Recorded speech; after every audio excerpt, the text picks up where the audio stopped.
खूप मेहनत करायला जातो, खूप काय करायला जातो, पण आपल्या हातात काहीच नसतं. म्हणजे आता बघा ना, सगळं काही व्यवस्थित चालू झालं होतं. आपली वडापावची गाडी वगैरे जे काही बिझनेस आहेत ते व्यवस्थित चालू झाले होते.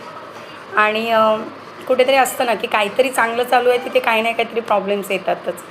तर आता आपला गॅस संपला आहे काल आणि कमर्शियल गॅस बंद झाले. म्हणजे घरातले गॅस भेटतात ते पण खूप टाईमने मिळतात. म्हणजे जसं की लगेच बुकिंग केल्यानंतर 2 दिवसात वगैरे मिळत नाही. आता तर मे बी काहीतरी 25 दिवसाचं त्यांनी हे केलं आहे, की बुकिंग झाल्याच्यानंतर 25 दिवसांनी येणार. सो खूप बेकार म्हणजे खूप बेकार परिस्थिती चालली आहे. गावी एक ठीक आहे, चुलीवरती तरी जेवण करू शकतो. आता हाच प्रश्न पडला, की घरातला जर तो येईपर्यंत संपला तर जेवायचं कुठे? कोणतरी एक दिवस जेवायला देईल आणि नंतर तर कोण उभं पण करणार नाही. सो अशी परिस्थिती झाली, खूप डेंजर परिस्थिती झाली. म्हणजे युद्ध जरी त्या ठिकाणी असलं, तरी त्या सध्या युद्धामध्ये आपण कुठेतरी सामील झालो आहे. म्हणजे आपल्याला पण त्या युद्धाचे जे काही तोटे आहेत ते होत आहेत. लोकांचे बिझनेस म्हणजे बऱ्यापैकी आमच्या एरियामधले तर सगळे वडापावचे आता दुकानं ऑलमोस्ट आज आणि आजचा दिवस कोणाचे गॅस वगैरे चालू राहतील, नाहीतर उद्या ते पण. बरं गॅस जरी असले, आता समजा काही लोकं बोलतील की तुम्ही अगोदर 1-2 भरून ठेवायचे होते.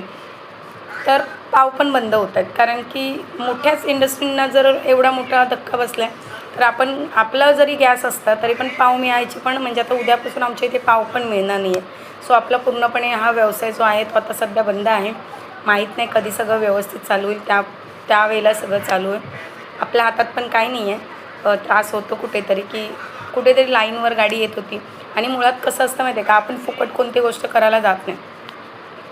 म्हणजे मी त्याच्यावरून व्हिडिओ टाकेलच. आपण मराठी माणसं बोलतो.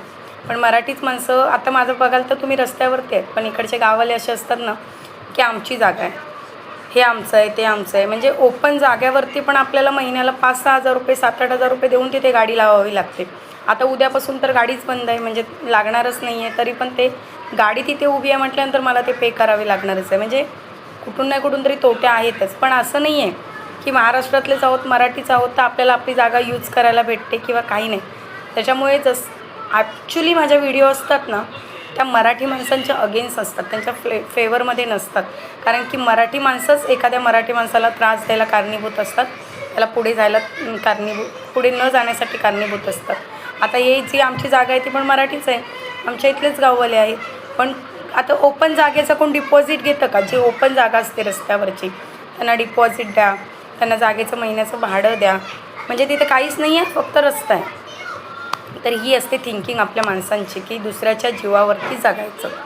सो चला भेटूया. आता आपल्याकडे टाईम आहेच, काय काम नाही आहे, तर व्हिडिओ बनवतच राहूया. पुढच्या व्हिडिओमध्ये भेटूया. जय महाराष्ट्र, जय शिवराय.